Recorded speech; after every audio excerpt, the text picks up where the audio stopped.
Assalamualaikum warahmatullahi wabarakatuh. Di sini kami kelompok 5 yang beranggotakan saya Vivi Afifah dan rekan saya Tata Emi Wardani dan juga Nina Mutiara.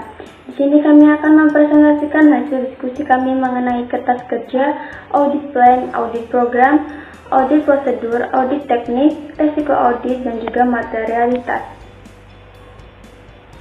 Yang pertama saya akan menjelaskan apa itu kertas kerja. Kertas kerja pemeriksaan adalah semua berkas-berkas yang dikumpulkan oleh auditor dalam menjalankan pemeriksaan yang berasal dari pihak klien, dari analisis yang dibuat auditor, dan juga dari pihak ketiga.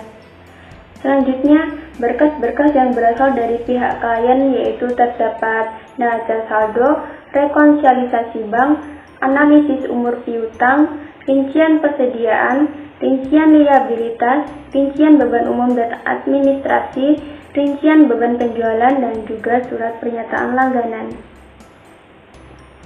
Kemudian, apa saja analisis yang dibuat oleh auditor? Yang pertama yaitu berita acara cost of name, terus yang kedua pemahaman dan evaluasi internal control, yang ketiga analisis penarikan aset tetap, yang keempat, analisis mengenai cukup tidaknya allowance for bad debt. Lalu yang kelima yaitu BBS dan BPL, kemudian stock schedule dan supporting schedule, kemudian konsep laporan audit dan juga manajemen letter. Lalu berkas yang diperoleh oleh pihak ketiga yaitu terdiri dari piutang, lalu yang kedua liabilitas, lalu dari bank dan juga dari penasehat hukum perusahaan. Tujuan kertas kerja itu yaitu untuk mendukung opini auditor mengenai kewajaran laporan keuangan. Yang kedua, sebagai salah satu dasar penilaian asisten. Yang ketiga, sebagai bukti bahwa auditor itu telah melaksanakan pemeriksaan sesuai dengan standar profesional akuntan publik. Dan yang keempat yaitu sebagai pegangan untuk audit tahun berikutnya. Lanjut pada kriteria pembuatan kertas kerja yang baik. Yang pertama, kertas kerja itu harus mempunyai tujuan, itu yang paling penting.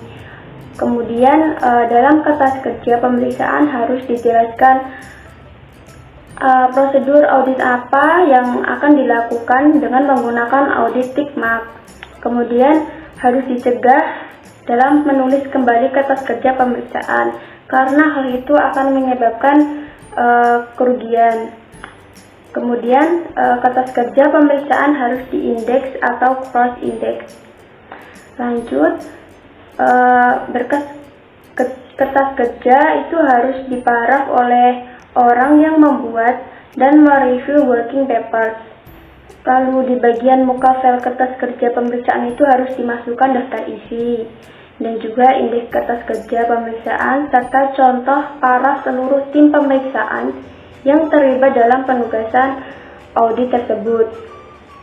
Kemudian juga setiap pertanyaan yang timbul pada review note itu harus terjawab semua dan tidak boleh ada pertanyaan yang belum terjawab.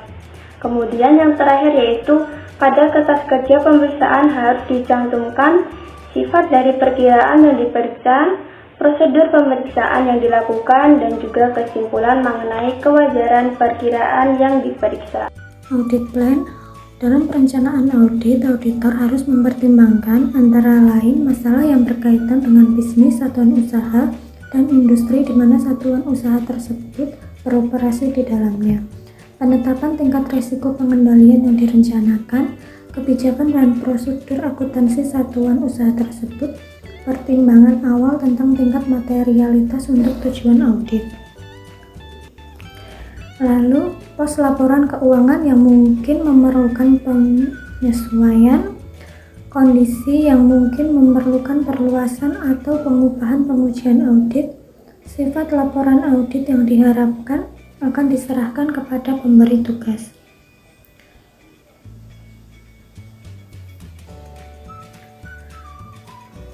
Contoh prosedur yang dapat dipertimbangkan auditor dalam perencanaan dan supersave. mereview arsip korespondensi, kertas kerja, arsip permanen, laporan keuangan, laporan audit tahun lalu, membahas masalah-masalah yang berdampak terhadap audit dengan staf kantor akuntan, mengajukan pertanyaan terhadap perkembangan bisnis saat ini. Lalu membaca laporan keuangan interim tahun berjalan, membicarakan tipe, luas, dan waktu audit dengan manajemen, dewan komisaris atau komite audit, mempertimbangkan dampak diterapkannya pernyataan standar akuntansi dan standar auditing. Mengkoordinasi bantuan dari pegawai satuan usaha dalam penyiapan data, membuat jadwal pekerjaan audit atau time schedule, menentukan dan mengkoordinasikan kebutuhan staf audit.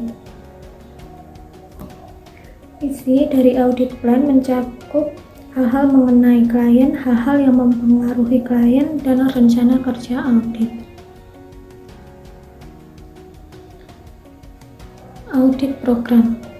Audit program ini membantu auditor dalam memberikan perintah kepada asisten mengenai pekerjaan apa yang harus dilaksanakan. Audit program yang baik harus mencantumkan 1. Tujuan pemeriksaan, 2. Prosedur audit yang akan dijalankan, lalu yang terakhir kesimpulan dari pemeriksaan. Audit prosedural dan audit teknik. Audit prosedural adalah langkah-langkah yang harus dijalankan auditor dalam melaksanakan pemeriksaan agar asisten tidak melakukan penyimpangan dan dapat bekerja secara efisien dan efektif. Sedangkan audit teknik yaitu cara-cara untuk memperoleh audit evidensi seperti konfirmasi, observasi, inspeksi, tanya jawab, unique query, dan lain-lain.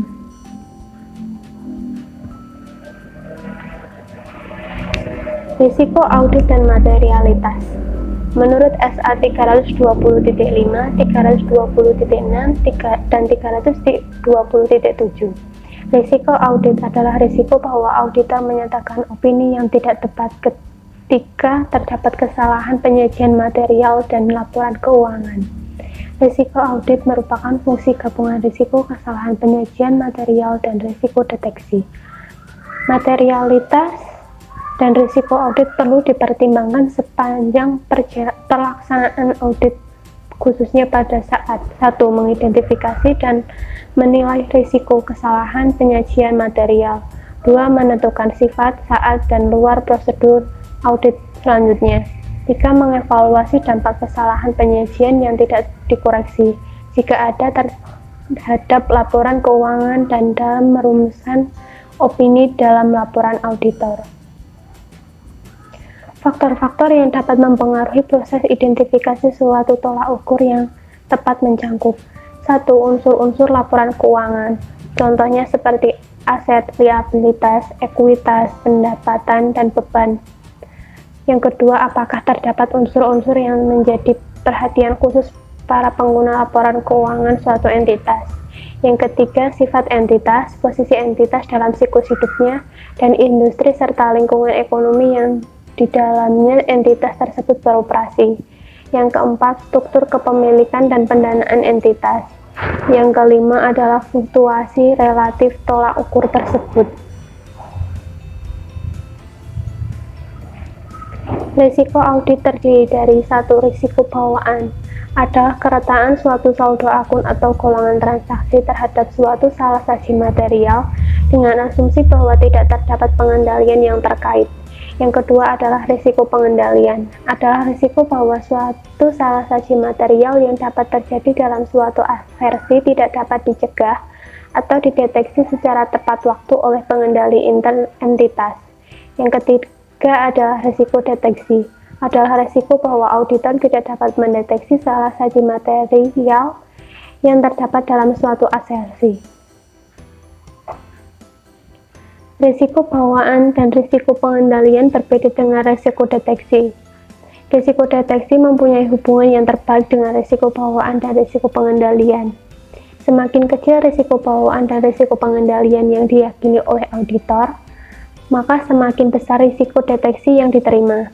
Sebaliknya, semakin besar risiko adanya risiko bawaan dan risiko pengendalian yang diyakini auditor, maka semakin kecil tingkat risiko deteksi yang dapat diterima. Komponen risiko auditor ini dapat ditentukan secara kuantitatif, seperti dalam bentuk persentase atau secara non-kuantitatif yang berkisar, misalnya dari minimum sampai dengan maksimum. AR sama dengan IR dikali JR dikali DR, atau DR sama dengan AR dibagi IR dikali JR, di mana AR adalah overall audit risk, IR adalah inherent risk, JR sama dengan control risk, dan DR direction risk.